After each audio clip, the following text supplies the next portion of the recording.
அரசியல் வந்திருக்காருல்ல சார், அதை பத்தி என்ன வந்திருக்காரு? ஜனநாயக நாட்டில் அனைவருக்கும் அரசியல் உரிமை உண்டு. அந்த அடிப்படையில் அரசியலுக்கு வந்திருக்காரு. ஓராண்டு காலம் சம்பவங்களை ஒருத்தர் தெரிஞ்சு சொல்லியிருக்காரு. அப்படி என்ன ஒருத்தர் நடந்திருக்காங்க? இன்னும் முழுமையான அந்த அறிக்கையை படிச்சு அது அவருடைய தனிப்பட்ட கருத்து. இதனால அதிமுக பாதிப்பு இருக்குமாண்ணா? இப்பொழுதுதான் வந்திருக்கிறார்.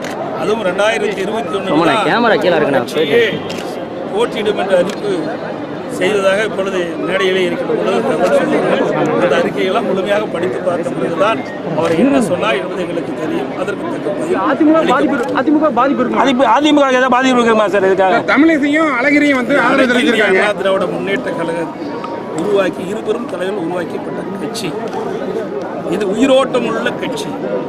இந்த கட்சியை வெல்வதற்கும் எவரும் பிறந்தும் இல்லை, பிறக்கப் போவதும் இல்லை.